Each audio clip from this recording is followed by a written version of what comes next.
নমস্কার,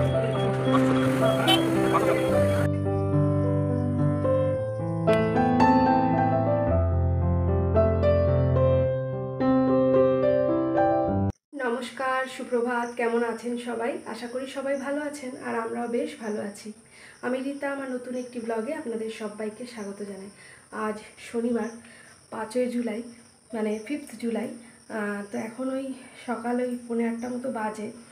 তো উঠেছি বেশ কিছুক্ষণ আগে, বাসি কাজকর্ম সব সেরে নিয়েছি আর ফ্রেশ হয়ে গেছি আর চলে এসেছি এখন ঠাকুর ঘরে। তো এখন একটু মেডিটেশানে বসবো।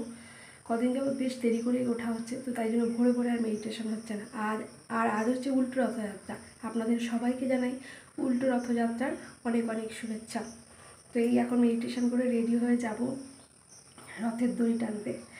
তো আজকে তো খুব কাছেই জগন্নাথের মাসি বাড়ি, আমাদের বাড়ির একদম কাছে, তো তাই আজকে তাড়াতাড়ি একটু যাব। আর আজকে আকাশটাও বেশ পরিষ্কার। কালকে তো ঝমঝম করে সারাদিন বৃষ্টি হয়েছে, কিন্তু আজকে আকাশটা বেশ পরিষ্কার। তার আগে কিছু ফুল তুলে নিতে হবে। তো চলুন, গাছে অনেক ফুল পড়ে আছে, তো সেগুলো আগে তুলে নিই, কেমন? আর আমি তো যাব রথের দড়ি টানতে, আর আপনাদেরও সঙ্গে নিয়ে যাব, ঠিক আছে? মেডিটেশন সেরে চলে এলাম রান্নাঘরে। আর ভাত হয়ে গেছে, তো একটু কাঁকরোল ভাজা বসিয়ে দিলাম, কারণ সোনা যাবে পড়তে। আজকে সোনা টিউশন আছে, যেহেতু শনিবার, তো আজকে সকালবেলা আর ও রথের ওখানে যাবে না। তো কাঁকরোল ভাজা আর আলু সেদ্ধ এই দিয়ে খেয়ে ও পড়তে যাবে। তো এখানে ভাতটা বেড়ে আমি আলু সেদ্ধ দিয়ে মেখে দিয়েছি, আর ওর বাবা কাঁকরোলটা ভাজছে। তো কয়েক পিস আগে থেকে ভাজা কাঁকরোল তুলে নিলাম, দিয়ে সোনাকে এখন দিয়ে দিচ্ছি, কারণ প্রায় 8:30 বেজে গেছে, আর 8:30 থেকেই ওর পড়া থাকে দাদুর কাছে। তো চলুন ওকে আগে ভাতটা দিয়ে আসি, তারপর আমিও রেডি হয়ে নেব। সোনাকে খেতে দিয়ে আমি চলে এলাম এঘরে, আর ড্রেস চেঞ্জ করে নিয়েছি, আর আমি রেডিও হয়ে গেছি। তো এত গরম পড়েছে, তাই একটা খোপা বেঁধে নিয়েছি, আর এক নিঃশ্বাসে প্রায় অনেকগুলো কাজ করে নিয়েছি। তো প্রচণ্ড পরিমাণে জল তেষ্টা পেয়ে গেছে, তাই একটু জল খেয়ে নিলাম। চলুন, আমি একেবারে রেডি, তাহলে এবার বেরিয়ে পড়া যাক। তাহলে বিকেলে যাব। চুলটা ঠিক করো, একটা সাইড দিয়ে যাবে, ঠিক আছে?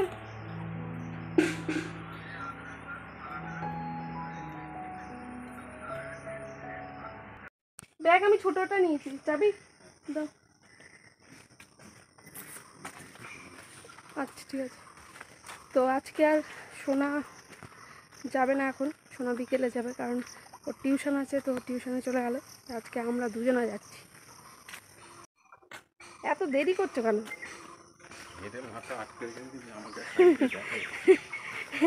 অ্যানাউন্স শোনা যাচ্ছে। চলো, রথযাত্রা স্পেশাল উল্টো রথ। এই যে আগের ব্যাচটা পড়ে বেরোলো, আর সোনাদের এখন পড়া হবে। তো এই সোনা বাইরে দাঁড়িয়ে আছে।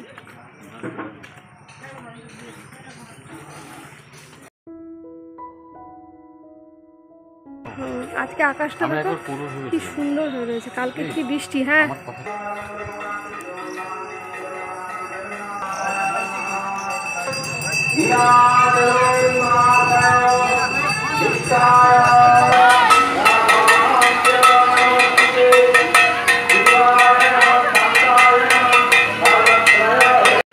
প্রথমেই আমাদের নন্দীবাড়ির রথটা পড়ে, তাই হাজব্যান্ডের কাছে ফোনটা দিয়ে রথের কাছে চলে এলাম। একটু রথের দড়ি ছুঁয়ে রথকে স্পর্শ করে প্রণাম করে নিলাম। আর এখানে এখনও পুজো হয়নি, তো অনেকেই পুজো নিয়ে এসেছেন। তো এখানে যে পুরুতমশাই, তিনি এখনও আসেননি। যাই হোক, এখানে পুজো হবে, আর রথ তো এখানেই থাকে।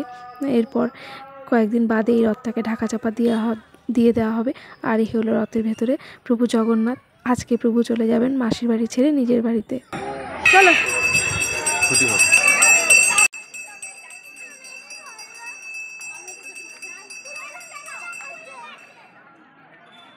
বাচ্চারা এখানে কেউ থাকবে না, ছেলেরা সামনে এসো, মাইকটা অন্যজন ধরো। এটা এখনো তো দেরি আছে। হ্যাঁ, পুজোগুলো আসছে, পুজোগুলো চলে আসুক, কেউ টানবে না যতক্ষণ না আমাদের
এরপর চলে আসলাম আমাদের বাজার কমিটির রথ, মানে যে রথটা টান হবে।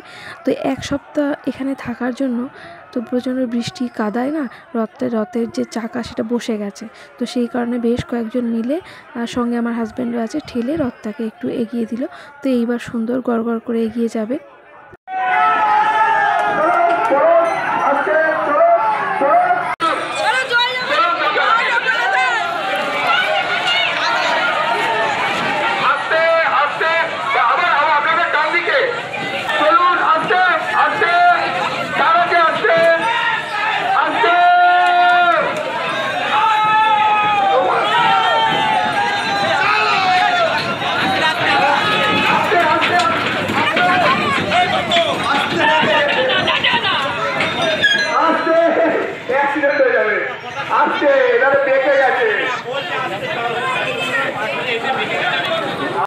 আর এই সময় না সমস্ত রকম ইলেকট্রিক সংযোগ বন্ধ করে দেওয়া হয় যাতে কোনো দুর্ঘটনা না ঘটে।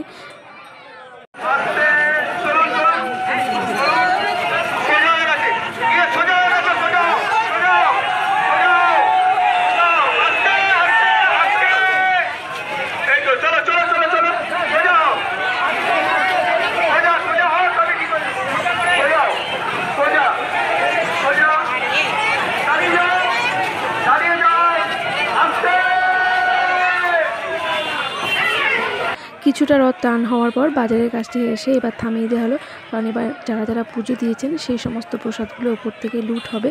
আর এই যে ছেলেমেয়েরা সকলেই ওপর থেকে সেটা ক্যাচ লুটবে।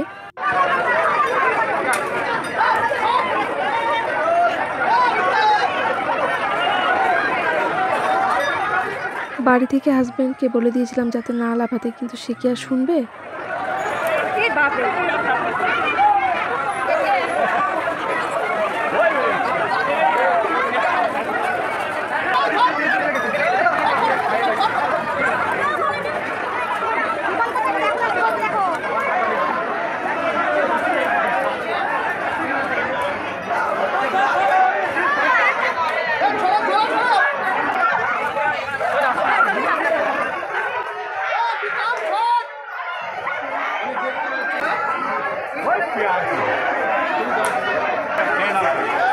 পুড়ে যাবে কি কাদার মধ্যে।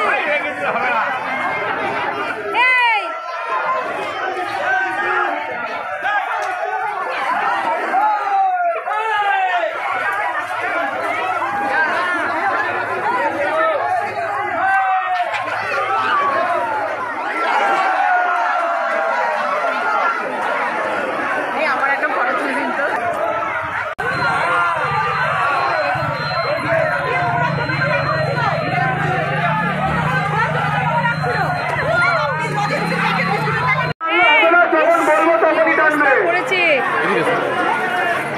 হ্যালো,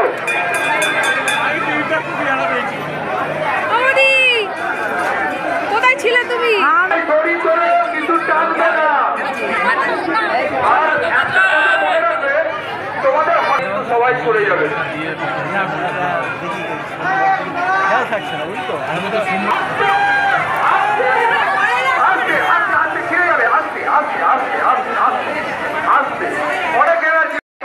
আস্তে আস্তে আস্তে আস্তে আস্তে চলো। আমার বাঁ দিকে হবে, আপনাদের ডান দিকে হবে।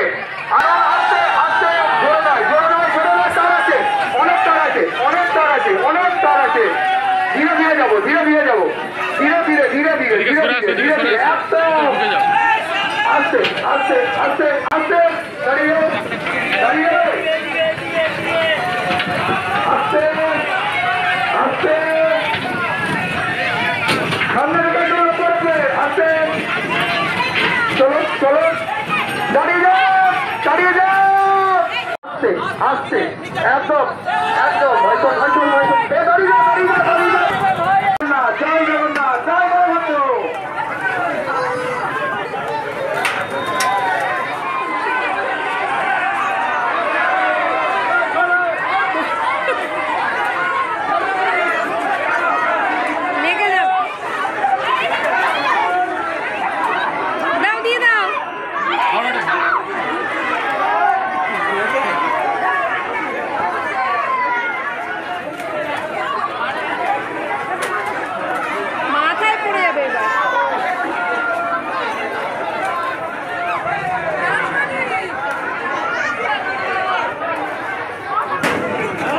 সবাই রাস্তায় নেমে লুটের বাতাসা চকলেট সব ধরার চেষ্টা করছে। আর আমি কোথায় দাঁড়িয়ে আছি দেখুন, একটা দোকানের ভেতরে, যাতে কোনো কিছু ছিটকে এসে না লাগে। আমি ওই হাজব্যান্ডের হাত থেকে যেটুকু পাবো বা সেদে যে যা প্রসাদ দেবে তাতেই সন্তুষ্ট। দাঁড়িয়ে যান, আস্তে আস্তে আস্তে আস্তে দাঁড়িয়ে যান, দাঁড়িয়ে যান, দাঁড়িয়ে যান, দাঁড়িয়ে যান। সোজা রাতে আসতে আমার একটু দেরি হয়ে গেছিলো, কিন্তু উল্টো রাতে পুরো সময় মতো এসেছি, তাই আগে আগে এবার বাড়ি চলে যাচ্ছি। আর বেশিক্ষণ দাঁড়াবো না, রথ এখনো বাজারের আরও 2-3 জায়গায় দাঁড়াবে। তো আমাদের কিছু বাজার নেওয়া আছে, প্রথমে নেবো জিলিপি আর কিছু সবজি বাজার। নিয়েছিলাম আমরা, এই জিলিপিটা ভালো বেশ। এই 300 দাও তো।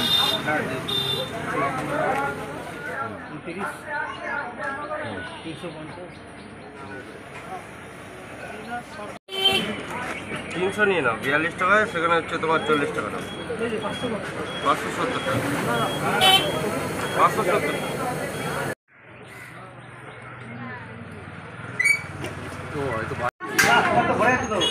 এসো না একদিন, আসো আসো। ও আচ্ছা আচ্ছা, ঠিক আছে।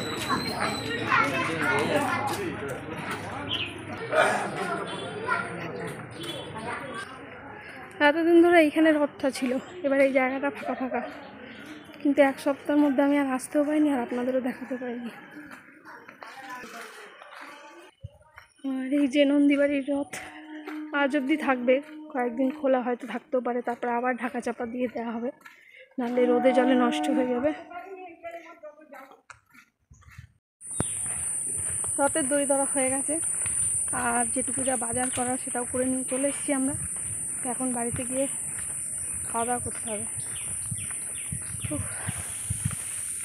প্রচণ্ড গরম লাগছে।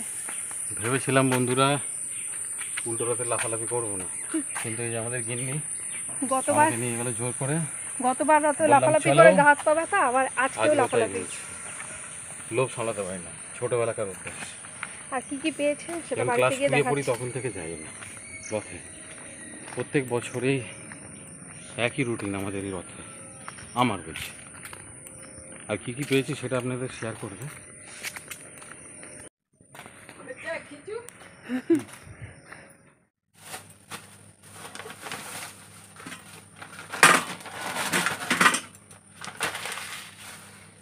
তো রথের মেলা থেকে কি কি পেয়েছি, এই যে পেয়ারা, চকলেট, অনেক রকমের টফি, বাতাসা, কলা একটা,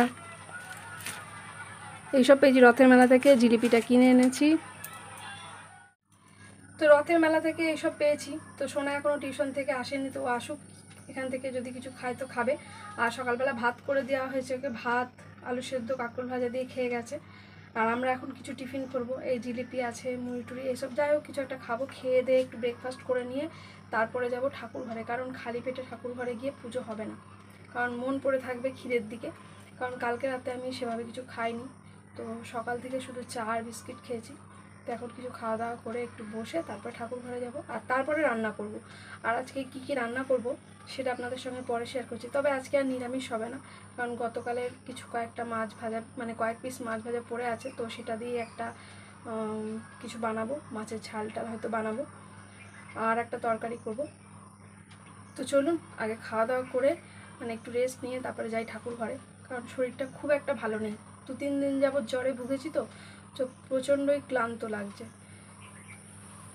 ঘেমে যাচ্ছি, হাঁপিয়ে যাচ্ছি, তারপরে হাতে পায়ে মানে ব্যথা হচ্ছে প্রচণ্ড এই জ্বরটার পর থেকে। মানে জ্বরটা যখন হয়েছে তখনও ছিল, এখনও আছে, আর প্রচণ্ড পরিমাণে ক্লান্ত লাগছে। ঠিক আছে, চলুন তাহলে খাওয়া দাওয়া করি। বিকেলবেলাও যাব, তখন শোনা যাবে, তখন আমিও যাব আর আপনাদেরও সঙ্গে নিয়ে যাব। চলুন তাহলে।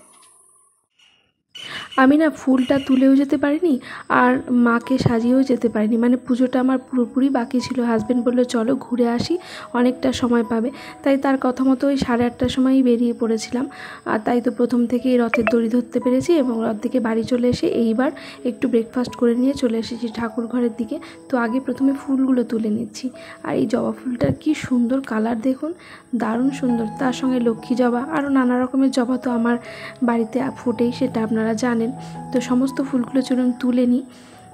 আর কিছুটা ফুল তো হাজব্যান্ড আগেই তুলে রেখেছিল, আর এখন এই ঘরের সামনে যে বাগানে যে কটা ফুল আছে তো সেগুলো এখন তুলে নিচ্ছি। তারপরে মাকে সুন্দর করে শৃঙ্গার করে পুজোটাও দিয়ে নেব। আর এখন ওই বেলা 11টার মতো বাজে। যাই হোক, পুজোটা দিতে দিতে আমার আধ ঘন্টা বা 45 মিনিট তো লাগবেই। আর হাজব্যান্ড ওদিকে সবজিপাতি সমস্ত কেটে দিয়ে গেছে, আর মশলাটাও বেশ কিছুটা বাটা আছে, তাই আমার বেশিটা সময় লাগবে না আজকে রান্নাটা করতে। আর এই যে ফুলগুলো তুলে নিয়ে এসে একটু জলে ছিটে দিয়ে দিচ্ছি। ফুলগুলো এতে আরও অনেক বেশি ফ্রেশ লাগে, এটা তো আমি আগেও বলেছি। আর এই তো বন্ধুরা, আপনাদের সঙ্গে গল্প করতে করতে মাকে আমি সুন্দর করে সাজিয়ে নিয়ে পুজো আমার দেওয়া হয়ে গেছে। আজকে পুরোটা সেভাবে আর পুজোটা আপনাদের সঙ্গে শেয়ার করলাম না, কারণ চটজলদি আমাকে যেতে হবে রান্নাঘরে, আর 12টা প্রায় বাজে। যাই হোক, অবশেষে সমস্ত কাজ মিটিয়ে এখন নিশ্চিন্তে চলে এসেছি রান্নাঘরে। নিশ্চিন্তে বলতে পুজোর কাজটা সবথেকে আমার কাছে বড় কাজ মনে হয়, তো ওটা 12টার মধ্যে হয়ে গেছে, তো বেশ ভালো লাগছে। আর এখানে আজকে কলমি শাক রান্না করব, তাই জন্য হাজব্যান্ড রসুন কেটে দিয়ে গেছে, গোল গোল করে রসুন আর সর্ষে ফোড়ন দিয়ে কলমি শাক করব। আর এই যে গতকালের যে 3 পিস মাছ ছিল, এটাকে ঝাল করব, মাছের ঝাল। আর এখানে এই যে পটল, ঝিঙে, আলু, কাঁঠাল বীজ, এই যে এই সমস্ত কিছু দিয়ে একটা সর্ষে বাটা দিয়ে চচ্চড়ি বলুন বা মাখো মাখো একটা তরকারি বলুন, সেটা করবো। আর সঙ্গে দেবো এই চিংড়ি। তো ভালো চিংড়িটা পেলাম না, পেলাম এই যে লাল লাল যে চিংড়িটা, তো এটা দিয়ে একটা তরকারি বানাবো। তো চলুন, চিংড়ি মাছটা কাটতে হবে, তার আগে শাকটা বসিয়ে দিলাম। রসুন আর সর্ষেটা ফোড়ন দিয়ে দিয়েছিলাম, আর এখন শাকটা দিয়ে নেড়ে ছেড়ে নুন হলুদ দিয়ে দিয়েছি। এবার একটু ঢাকা চাপা দিয়ে রান্না করে নিলেই হয়ে যাবে। তো কলমি শাকটা খেতে না আমার দারুণ লাগে। আর ওই অল্প একটু চিংড়ি মাছ এনেছিলাম, যাতে একটা তরকারিতেই উঠে যায়। 100 গ্রাম মতো চিংড়ি মাছ আছে, তো সেটাই এখন একটু বেছে ধুয়ে নিচ্ছি। এই পর্যন্ত ব্লগটি দেখার পর যদি কোনো বন্ধুর কোনো অংশটুকু আপনাদের ভালো লেগে থাকে, প্লিজ একটা ছোট্ট করে লাইক দিয়ে দেবেন এবং কমেন্ট করে আপনাদের মতামত জানাবেন। আর এই ধরনের ব্লগগুলি যদি আপনারা প্রতিনিয়ত দেখতে চান, তাহলে চাইলে আমার চ্যানেলটি সাবস্ক্রাইবও করতে পারেন। আর যারা তো অলরেডি করে ফেলেছেন, তাদের অসংখ্য ধন্যবাদ। প্রথমে অল্প তেল নিয়ে চিংড়ি মাছটা একটু হালকা করে ভেজে নিলাম। তারপরে এই সমস্ত সবজিগুলো আর একটু তেল দিয়ে কড়ার মধ্যে হালকা করে একটু ভেজে নেব। নুন হলুদ দিয়ে নেড়ে ছেড়ে নিলাম, একটু মজে এসেছে, খুব ভালোভাবে ভাজার দরকার নেই, তো হালকা করে ভেজে নিয়েছি। আর এইবার এটাকে প্রেশার কুকারে চাপিয়ে 2 থেকে 3টে সিটি দেব, তারপরে নামিয়ে নেব। আর ওই সিটি দেওয়ার সময় একটু প্রেশার কুকারের মধ্যে সর্ষে বাটা দিয়ে দেবো। আজকে এই পুরো তরকারিটা বা চচ্চড়িটা আমি সর্ষে বাটা দিয়েই রান্না করব। ব্যাস, সমস্ত সবজিটা ঢেলে দিলাম, একটু অল্প পরিমাণে জলও দিয়ে দিলাম, আর ওপর থেকে দিয়ে দিলাম সর্ষে বাটা। তবে এর মধ্যে একটু লঙ্কার গুঁড়োও দিয়েছিলাম, যেটা আপনাদের আর দেখানো হয়নি। ব্যাস, প্রেশার কুকারে পড়ে গেছে সিটি, তো ওটাকে নামিয়ে নিলাম। কড়ার মধ্যে একটু আগের থেকে বেশি পরিমাণ তেল দিলাম, আর দিয়ে দিলাম একটু 5 ফোড়ন। গরম হয়ে গেলে তার মধ্যে ওই সেদ্ধ করা সমস্ত সবজিগুলো দিয়ে দিলাম, দিয়ে এবার খুব ভালো করে নেড়ে চেড়ে নেব। আর তারপর ওপর থেকে ছড়িয়ে দেবো সেই ভেজে রাখা চিংড়িগুলো। ব্যাস, তরকারি আমার রেডি। তবে স্বাদের একটু ব্যালেন্সের জন্য আমি সব তরকারিতেই একটুখানি চিনি দিয়ে থাকি, তো সেটাই দিয়ে দিলাম। এবার সম্পূর্ণ তরকারিটা আমার রেডি হয়ে গেছে, নামিয়ে নিচ্ছি। আর এই রকমভাবে তরকারি রান্না করলে কিন্তু খেতেও বেশ ভালো লাগে। তবে যাদের থাইরয়েড আছে, তাদের কাঁঠাল বীজটা সেভাবে খুব বেশি খাওয়া উচিত নয়। তো আমি এই ফার্স্ট টাইম আজকে রান্না করছি। আর একদিন ইচ্ছে আছে কাঁঠাল বীজের ভর্তা বানাবো। আর এই যে আমার রান্নাগুলো, কলমি শাক ভাজা, এখানে আছে মাছের ঝাল, আর এই হচ্ছে গিয়ে ঝিঙে, আলু, ডাঁটা, পটল, কাঁঠাল বীজ দিয়ে একটা তরকারিটা মাখো মাখো করেই করেছি। শুভ বিকেল বন্ধুরা, এখন বানাতে চলে এসেছি চা। আর বিকেলবেলা রথের মেলায় আর যাওয়া হয়নি, কারণ শরীর ভালো লাগছিল না। আমার এক বোন আমাকে জিজ্ঞাসা করেছিল, দিদি তুমি চাটা কিভাবে বানাও, একটু শেয়ার করো। তো আজকে সেটাই আপনাদের সঙ্গেও শেয়ার করছি। তো 2 কাপ চা বানাতে গেলে আমি 1 কাপ দুধ নিই আর 1 কাপ জল নিই। আমি তো গুঁড়ো দুধ ব্যবহার করি না, যেহেতু লিকুইড দুধ ব্যবহার করি, তাই কাপ হিসেবেই বললাম। তো 2 কাপ জল আর দুধ মিলিয়ে খুব ভালো করে ফুটিয়ে নিলাম। আর তারপর এখানে নেওয়া হচ্ছে টাটা গোল্ড টি। আমার কাছে রেড লেবেলটা ছিল না, আমি রেড লেবেলটাই খাই, কিন্তু ছিল না বলে ওটা নিয়ে এসেছি। তো 2 চামচ চা নিয়েছি ঠিকই, তবে পুরোপুরি ভর্তি কিন্তু দিইনি। 2 কাপ চায়ের জন্য 2 চামচ চা পাতা দিয়েছি, তবে একটু খালি রেখে। আর তারপরে ভালো করে ফুটিয়ে নিয়ে দিয়ে দিলাম পরিমাণ মতো চিনি। যেহেতু আমরা হালকা মিষ্টি খাই, তাই অল্প পরিমাণে চিনি দিলাম। আর তারপরে আরও একবার ভালো করে ফুটিয়ে নিয়ে একটু চাপা দিয়ে নিলাম, কারণ ওই চা পাতাটা না খুব বেশি লিকার হয়, তাই বেশি পরিমাণে দিলে তেতো হয়ে যাবে। আর এই যে হাজব্যান্ড আর আমার জন্য চাটা ছেঁকে নিয়েছি আর সঙ্গে নিয়ে নিয়েছি নোনতা বিস্কুট। তাহলে চলো চাটা খেয়ে নিয়ে তারপর রেডি হয়ে যেতে হবে একটু রথের মেলাতে সোনাকে নিয়ে। শুভ সন্ধ্যা বন্ধুরা, এখন বাজে ওই রাত 8টা মতো।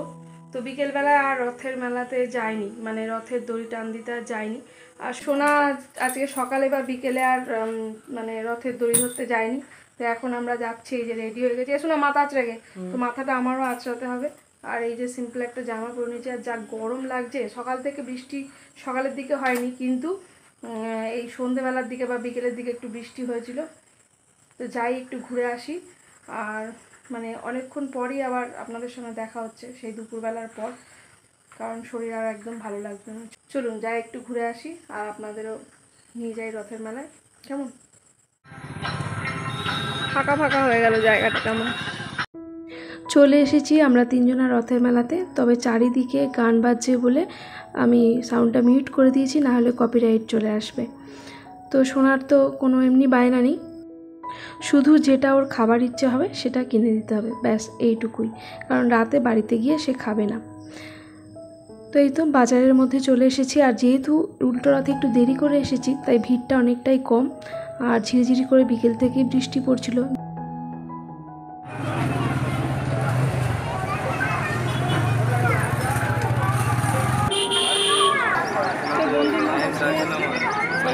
আকিটা নিয়ে দাঁড়িয়ে আছে বলে বলবো তো,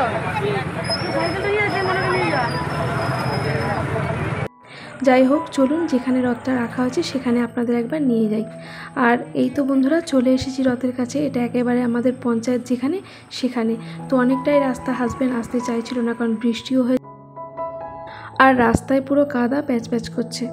যাই হোক, সোনা তো আর সকালে বা বিকেলে এসে রথের দড়ি ধরেনি, তাই তাকে বললাম তুমি রথটা একটু ছুঁয়ে প্রণাম করে এসো। তাই সোনা রথ ছুঁয়ে একটু প্রণাম করতে গেছে। তারপরে আমরা এবার বাড়ি ফিরবো।